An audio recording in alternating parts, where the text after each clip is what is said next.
Hello everyone, good morning, welcome back to drive to discover. এই ভ্লগে আমি একটা নতুন জিনিস স্টার্ট করতে যাচ্ছি। আমি এতদিন যা ভিডিও বানিয়েছি, ভ্লগ বানিয়েছি, সবই আমি হিন্দিতে করেছি, কিন্তু আমার অনেক সাবস্ক্রাইবার আর ভিউয়াররা কমেন্ট করেছিল যেন আমি বাংলাতে ভ্লগ করি। তো এই ভিডিওটা আমি বাংলায় করছি, তাই জন্যে আপনারা বলবেন কেমন লাগলো। আর আজকে হচ্ছে সপ্তমীর দিন, দুর্গা পুজো। তো সেই দিন আমরা বেরোচ্ছি, বেশি দূর যাব না, সামনেই জয়রামবাটি কামারপুকুর। এই গাড়িতে আমি, মা, বাবা আছি।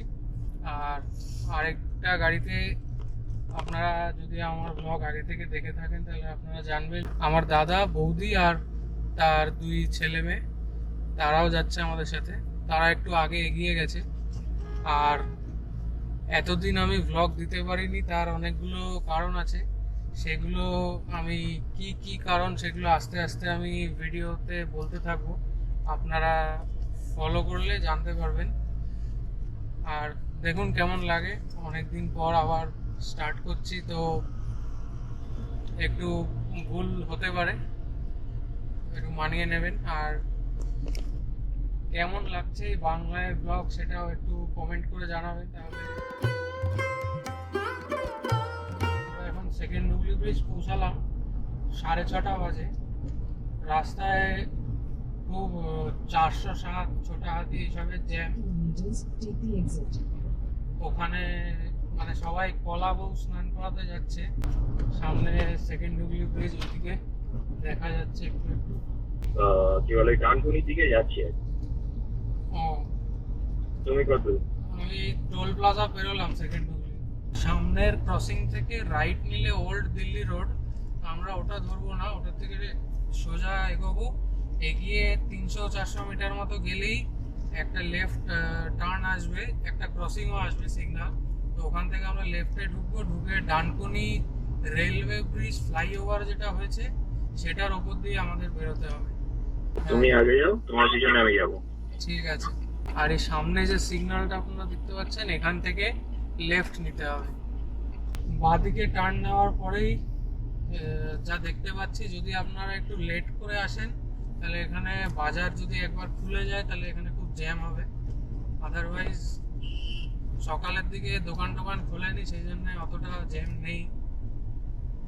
আর সামনেই ফ্লাইওভারটা দেখা যাচ্ছে। রাস্তার কন্ডিশন এখন অবধি এই বাঁদিকে ঢোকার পরে খুব একটা ভালো নয়, কিন্তু খুব খারাপও নয়। আর আমি যতদূর শুনেছি ফ্লাইওভারটা পার করলে রাস্তাটা বেটার হবে। ব্রিজটা পার করার পর 2 কিলোমিটার মতো আসতে হবে, আসলে তারপর এরকম রাস্তা। এটা ভালোই, মানে বেশ চওড়াও আছে আর টার্মেকও সুন্দর। এখান থেকে আরামবাগ দেখাচ্ছে 60 কিলোমিটার। চণ্ডীতলা পুলিশ স্টেশন পেরোলাম, এখন 7:15 বাজে। ভালোই টাইমে আসতে পেরেছি। আর এই ওপরের বোর্ডটা পড়লে আপনারা বুঝতে পারবেন এটা কি বলছে। আরামবাগ এখনো 58 কিলোমিটার, ধনিয়াখালি 62, খানাকল 54, আর আরেকটা আমি পড়তে পারলাম না, আপনারা পজ করে পড়ে নেবেন। এই রোড ধরেই সোজা যেতে হবে, কোনো ডান দিক বা দিক নেই। আমাকে গুগল ম্যাপে দেখাচ্ছে 35 কিলোমিটার পর রাইট নিতে হবে। ভবিষ্যতে এখানে টোল প্লাজা তৈরি হবে, স্ট্রাকচার বানিয়ে রেখেছে। কবে স্টার্ট হবে জানি না, কতদিন ধরে এরকম আছে সেটাও জানি না। আমি প্রথম আসছি এই রাস্তায়, তো যবে স্টার্ট হবে তবে দেখা যাবে। আপাতত তো ঠিকই আছে সব। এই যে আবার আরেকটা বোর্ড এসে গেছে, তারকেশ্বর 41, আরামবাগ 54, চাপাডাঙ্গা 34। আর এখানে যে বাম্পগুলো খুব ভালো বানিয়েছে, মানে স্মুথ যাওয়া যাচ্ছে। সব জায়গায় খাড়া খাড়া বাম্প বানায়, কিন্তু এটা একটু ছড়ানো বাম্পটা, তাতে গাড়িরও আপনাদের ক্ষতি হবে না।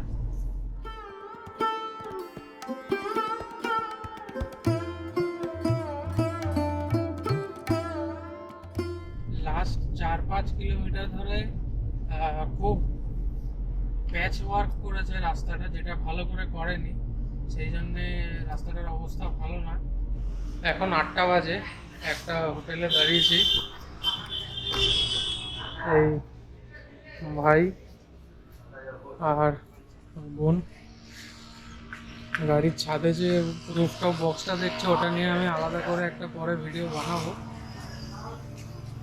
তো সেটা পরে দেখতে পাবে। ভালো আছিস? আমরা কেউই জানিস নি?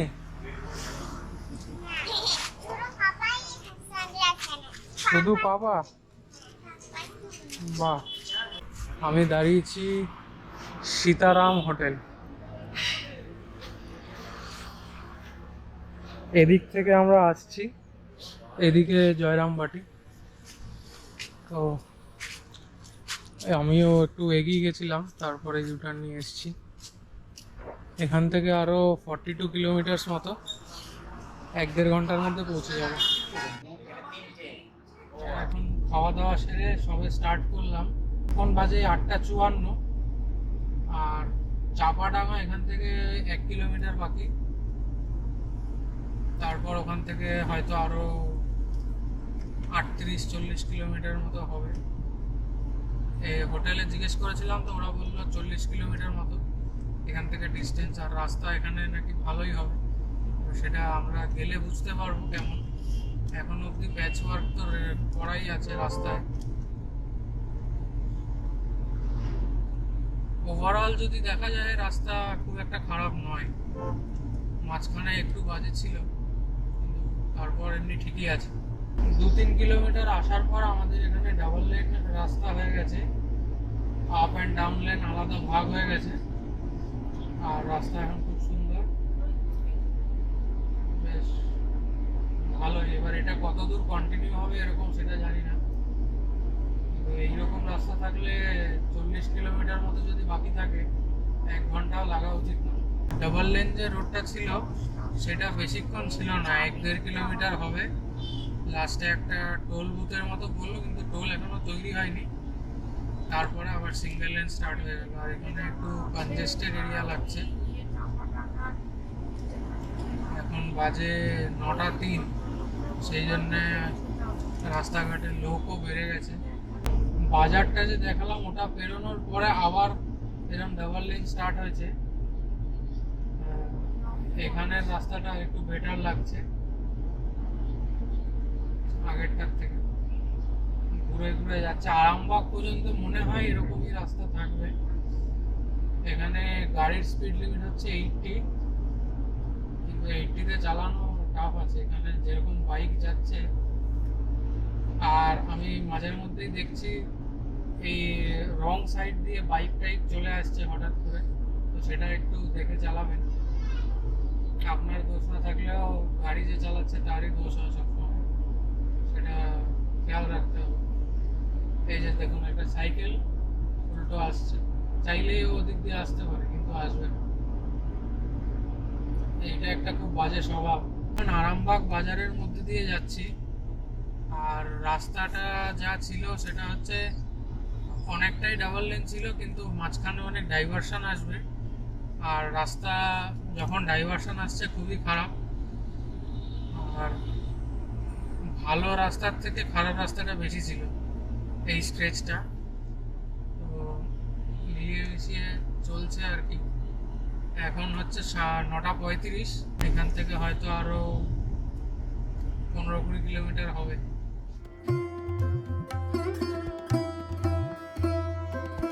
আমরা কামারপুকুর ঢুকলাম, এখান থেকে আশ্রমটা আরো 2 কিলোমিটার, রামকৃষ্ণ মঠ যেটা। এই রাউন্ড অ্যাবাউট থেকে সোজা যেতে হবে, গিয়ে লাহা বাজার থেকে ডান দিকে। আগে ওখানে যাই, তারপর দেখি যদি ওখানে আজকে ভোগ পাওয়া যায় তো দুপুরে ওখানেই লাঞ্চ করব, না হলে বাইরে কোথাও খেতে হবে। এখন 9:59, মানে 10টা বাজতে 1 মিনিট। আমরা কামারপুকুরে যে রামকৃষ্ণ মিশন ওখানে জায়গা পাইনি, তো আমি জয়রামবাটিতে একটা হোটেল বুক করেছি, এখন সেদিকেই যাচ্ছি। আর আমার ওই যে দাদা, সে রামকৃষ্ণ মিশনে ঘর পেয়েছে, সে ওখানে দেখছে, কথা বলে থাকার ব্যবস্থাটা করছে। আর ভোগ যদি পাওয়া যায় সেটাও জিজ্ঞেস করে নেবে। আমরা ফোনে কথা বলে নেব। আগে হোটেলটায় গিয়ে চেক ইন করে তারপর দেখছি কি করা যায়। কামারপুকুর থেকে আমাদের ওই হোটেলটা অ্যাপ্রক্সিমেটলি 4 কিলোমিটার দূরে। এই সবে জয়রামবাটির হোটেলে ঢুকলাম, চেক ইন করেছি। এখন 10টা 40 বাজে। এই হচ্ছে হোটেল, এখানে গাড়ি রেখেছি আর এই সিঁড়ি দিয়ে উঠতে হবে ওপরে, গিয়ে আপনাদের রুম দেখাচ্ছি। আমাদের রুম এইটা বুক করেছি, রুম নাম্বার 13 দিয়েছে, এসি আছে আর এখান থেকে বেশ সুন্দর ভিউ। বাবা আর মা বসে ভিউ এনজয় করছে, সামনে ধান ক্ষেত দেখা যাচ্ছে। বাবা বলছে এদিকের ভিউ ভালো, গিয়ে দেখাচ্ছি। একটা টিভি আছে, ছোট একটা আলমারি, হ্যাঁ এদিকেও পুরো একদম সবুজ, সুন্দর ভিউ। আর আপনাদের ব্যালকনি বলে কিছু নেই, এটাই ব্যালকনি করে দিয়েছে পুরো। আর এটা হলো ওয়াশরুম,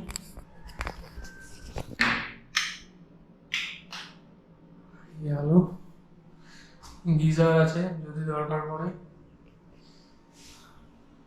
এই রুমটা আমাদের 3 জনের জন্য পড়েছে উইথ ট্যাক্স অ্যান্ড এভরিথিং 2016 টাকা। ঠিক আছে, রিজনেবল। তো পেমেন্ট করে দিয়েছি। এবার ফোন করে দেখি ওদেরকে যে খাবারের কি ব্যবস্থা হলো। যদি সব ঠিকঠাক থাকে তাহলে কামারপুকুরে গিয়ে খাবো, নাহলে এখানেই ডাকবো, এখানে খেয়ে নেবো।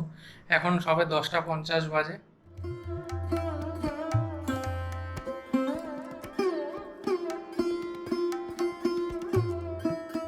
কামারপুকুরে খাওয়ার কুপন আজকে পাওয়া যায়নি, আমরা এই হোটেলেই খাচ্ছি আর দাদারা ওদিকে কোথাও খেয়ে নেবে। এখন যাচ্ছি নিচে লাঞ্চ করতে, দেখি কি পাওয়া যায়। এখন 1:30 বাজে, এসে একটু ঘুমিয়ে নিয়েছি, হেভি ঘুম পাচ্ছিল। হঠাৎ করে একটা পাওয়ার ন্যাপ মেরে নিয়েছি।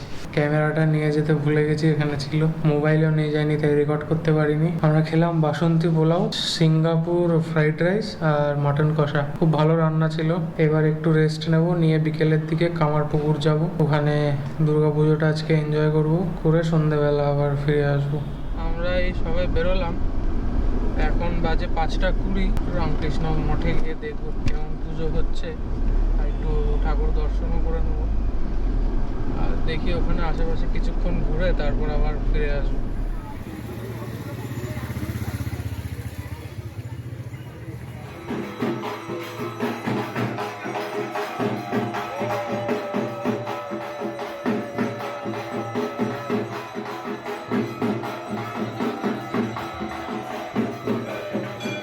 কামারপুকুর থেকে এবার হোটেলে ঢুকলাম, হোটেলে বেশ সুন্দর আলো টালো দিয়েছে। দাদারাও এসছে, এখন এখানে একটু কিছুক্ষণ টাইম স্পেন্ড করব, ডিনারটা একসাথেই করব, তারপরে ওরা কামারপুকুর চলে যাবে। এটা হচ্ছে রেস্টুরেন্ট।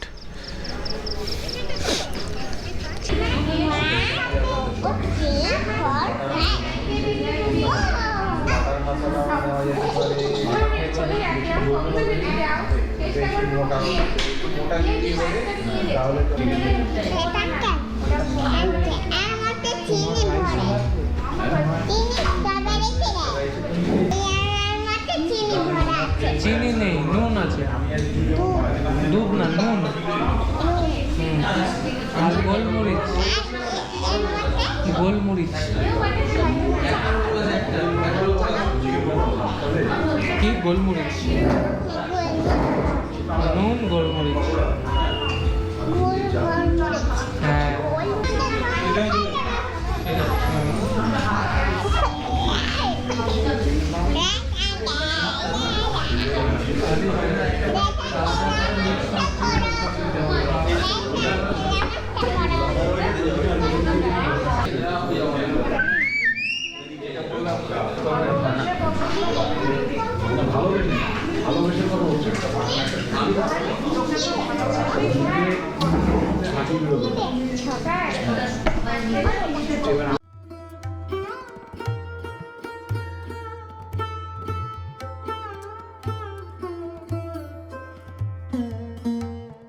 8:30 বাজে। আমরা এই স্ন্যাক্স ট্যাক্স খেয়ে ওপরে আসলাম, রুমে এসেছি। তো যেরকম আপনাদের বলেছিলাম, আমি বলবো যে এতদিন ধরে আমি কেন ভিডিও বানাতে পারিনি, সেটার মেন দুটো কারণ। এক হচ্ছে লাস্ট আমি ভিডিও বানিয়েছিলাম মার্চ মাসে, যেটাতে আমরা তাজপুর গেছিলাম। তারপর থেকে আমি সেরকম কিছু দিতে পারিনি। এপ্রিল মাসে শেষের দিকে বাবার শরীরটা খারাপ হয়, তারপর মে মাসে সব ট্রিটমেন্ট স্টার্ট হয়। তো দেখা যায় লিম্ফোমা হয়েছে, type of blood cancer, 4th stage. সেটা ট্রিটমেন্ট চলছে, এখনও চলছে। নভেম্বর মাসে সব যদি ঠিকঠাক থাকে শেষ হবে। তারপর আরও চেক আপে থাকতে হবে, কেমো নিচ্ছে। টোটাল 12টা নিতে হবে বলেছে, এখন অবধি 10টা নেওয়া হয়েছে, আরও 2টো বাকি আছে। তো এই সব মিলিয়ে মিশিয়ে ভিডিও বানাতে পারিনি। তারপরে আগস্ট মাসে আমারও একটা ছোট অ্যাক্সিডেন্ট হয়েছে, আঙুলে ব্যান্ডেজ দেখতে পাচ্ছেন। আমি আমার বাইক পরিষ্কার করছিলাম, চেনটা ক্লিন করতে গিয়ে এখান থেকে পুরো এরকম কেটে গেছিলো। তারপরে রুবি হসপিটালে অপারেশন হলো, স্টিচ করতে হয়েছে, প্লাস্টিক সার্জারি হয়েছে। তো সেটাও এখনও পুরোপুরি ঠিক হয়নি, তাই জন্যে ভিডিও বানানোর মতো পরিস্থিতি ছিলাম না। তো অনেক দিন পর আজকে একটু বেরিয়েছি, সেই জন্যেই এটা বানালাম এই ভিডিওটা। অনেক দিন পর যেহেতু বানাচ্ছি, সেই জন্যে হয়তো অতটা ভালো হচ্ছেও না। আর আমি এবার একটা নতুন জিনিস যেটা করলাম, বাংলায় স্টার্ট করলাম। কেন কি অনেক লোকের রিকোয়েস্ট ছিল, কমেন্টে অনেকজন বলেছিল। তো আমি ভাবলাম ভিউয়ারদের রিকোয়েস্ট তো রাখতে হবে, সেই জন্য এটা স্টার্ট করলাম। এই বাংলায় যে ব্লগটা, এটা কেমন লাগলো কমেন্ট করে জানাবেন। তাহলে আমি যদি দেখি এটার রেসপন্স ভালো হচ্ছে, তাহলে আমি বাংলাতেই কন্টিনিউ করব। আর না হলে যেটা বেটার হবে, সবই আপনাদের উপরে ডিপেন্ড করছে। কাল সকালে জয়রামবাটিতে মায়ের বাড়িতে যাব, ওখানে পুজো টুজো দেবো। এবার সব জায়গায় ভিডিও রেকর্ডিং অ্যালাউড নয়, এই জন্য আমি করতে পারিনি ভিডিও। মোবাইলে শুধু দুর্গা ঠাকুরের আরতিটা তুলেছিলাম সন্ধ্যেবেলা, যেটা হচ্ছিল। এরপরে ডিনার আসুক, তারপর ডিনার করে আপনাদের দেখাবো ডিনারে কি খাচ্ছি। আমরা রাত্রে ডিনার করছি বাটার নান, মিক্সড ভেজ, রাইস, ডাল, আলু ভাজা। সরি, মাঝখানে অর্ধেক খাওয়া হয়ে গেছে, আগে দেখাতে পারিনি। তো একটা জিনিসই দেখলাম, ওই দাদারা যে চিকেনটা নিয়েছিল, হান্ডি চিকেন, ওদের ডিনারে, ওটা খুব শক্ত ছিল। বাকি এমনি সব খুব ভালো। রুম সার্ভিসও মানে কোনো কথাই হবে না, অসাধারণ। বিশ্বজিৎ দা এখানে আছে, যে আমাদের সব দিয়ে টিয়ে যাচ্ছে। এবার খাবো দাবো, তারপর ঘুমাবো। এখন 10টা বাজে। তো আজকের ব্লগটা এখানেই শেষ করছি। আপনাদের কেমন লাগলো কমেন্ট করে বলবেন, ভালো লাগলে সাবস্ক্রাইব করবেন আর শেয়ার করবেন সবার সাথে। আবার দেখা হচ্ছে কালকে।